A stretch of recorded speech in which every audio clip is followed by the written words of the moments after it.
Good morning dear students. आज हम हिंदी की सुपाठ्य पुस्तक आरोह भाग 1 गद्य खंड स्पीति में बारिश का अध्ययन करेंगे।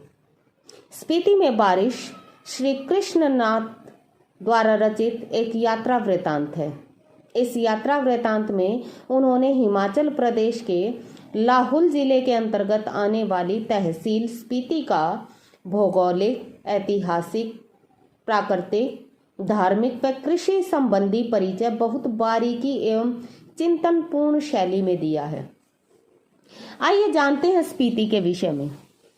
स्पीति हिमाचल प्रदेश के लाहुल स्पीति जिले की एक तहसील है। लाहुल से स्पीति की दूरी 170 मील है। वसंत ऋतु में भी लाहुल से स्पीति आना बहुत कठिन है, परंतु शीत ऋतु में तो प्राय असंभव ही है। लाहुल से स्पीति का संपर्क प्राय वायरलेस सेट के जरिए ही होता है। प्राचीन काल में यह भारत के साम्राज्यों का अनाम अंग थी। साम्राज्य टूटने के बाद यह स्वतंत्र रही है। मध्य युग में यह लद्दाख मंडल, कश्मीर मंडल, कुल्लू मंडल और ब्रिटिश भारत के अधीन थी। इस युग में भी यह एक स्वतंत्र क्षेत्र था। इसकी स्वायत्तता का कारण यहाँ का भूगोल है। भूगोल ही रक्षक है और वही इसका संहारक है। 1971 की जनगणना के अनुसार इसकी जनसंख्या 7,196 तथा क्षेत्रफल 12,015 वर्ग किलोमीटर है।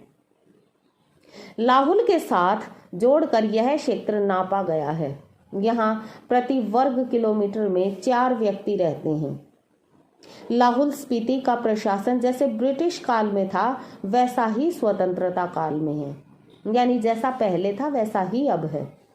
यहाँ के लोग असिस्टेंट कमिश्नर नोनो को अपना राजा मानते हैं। लाहौल स्पीति के प्रशासन के अधिकार स्थानीय शासक को दिए गए थे। उसका काम था मालगुजारी इकट्ठा करना और छोटे छोटे फौजदारी मुकदमों का फैसला करना। आज़ादी के बाद लाहौल स्पीति पंजाब राज्य का एक अलग जिला बना दिया गया। जब हिमाचल प्रदेश पंजाब से अलग हुआ तो उसका उत्तर का जिला बना। स्पीति के चारों ओर बड़े ऊंचे पर्वत हैं, यही उसे अन्य संसार से अलग थलग करते हैं।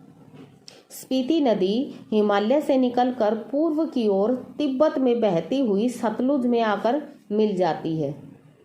यहाँ की प्रसिद्ध घाटी पिन बड़ी बीहड़ और उजड़ी हुई है। यहाँ कोई आबादी नहीं है। हैरानी की बात यह है कि इतनी अधिक ठंड में लोग यहाँ कैसे रहते हैं। आग जलाने के लिए यहाँ लकड़ी भी नहीं मिलती। यहाँ केवल एक फसल होती है। इसके बारे में कोई तर्क नहीं दिया जा सकता कि लोग यहाँ कैसे रहते हैं, क्योंकि यहाँ बर्फ है, सर्दी है तथा पीड़ा है। हिमालय के लोग इसकी केवल तलहटी को जानते हैं। इसकी घाटियां मध्य हिमालय में हैं और औसत ऊंचाई 13,000 फीट है। यहाँ लेखक बताता है कि मध्य हिमालय की श्रेणियों को 12 लोचा श्रेणियां कहते हैं। यहाँ की 2 चोटियां तो 21,000 फीट से भी ऊंची हैं। दक्षिण की श्रेणी को माने मंत्र के नाम से जाना जाता है तथा इसमें असंख्य छोटी बड़ी चोटियां हैं। आगे बाहरी हिमालय में 20,000 फीट से अधिक ऊंची चोटियां हैं। यहाँ पर जाना तो मानो मृत्यु को निमंत्रण देना है। लेखक की इच्छा है कि विभिन्न देशों के लोग यहाँ की चोटियों पर विजय प्राप्त करें। स्पीति में केवल 2 ही ऋतुएं हैं। जून से सितंबर तक वसंत ऋतु होती है, बाकी महीनों में शीत ऋतु है। बसंत में दिन गर्म तथा रातें ठंडी होती हैं, लेकिन यहाँ न तो फूल होते हैं और न ही हरियाली। अधिक ठंड के कारण यहाँ पानी जम जाता है। ठंडी तेज हवाएं हाथों और मुंह पर कांटे के समान चुभती हैं। यहाँ लेखक बताता है कि स्पीति में लाहुल की अपेक्षा कम वर्षा होती है, क्योंकि मध्य हिमालय में मानसून का आगमन नहीं होता। भले ही कालिदास ने ऋतु संहार में वर्षा का वर्णन किया हो, लेकिन वह वर्षा यहाँ नहीं आती। यही कारण है कि यहाँ के पुरुष और नारी वर्षा के कारण प्रकृति और प्राणियों पर पड़ने वाले प्रभाव को नहीं जान पाते। वर्षा ऋतु का गुणगान करना इन लोगों को विचित्र लगता है। यही कारण है कि यहाँ की धरती बंजर है। वर्ष में केवल एक बार जौ, मटर, गेहूं और सरसों की फसलें होती हैं। पहाड़ी नालों के द्वारा सिंचाई की जाती है। स्पीति में ऐसी भूमि बहुत है जो खेती के लायक बनाई जा सकती है, बशर्ते वहां किसी प्रकार पानी पहुंचाया जाए। जलवायु की विषमता के कारण यहाँ पर पेड़ पौधे नहीं होते, परंतु लेखक को स्पीति में होने वाली वर्षा का तब पता चला जब वह डाक बंगले में सोया हुआ था।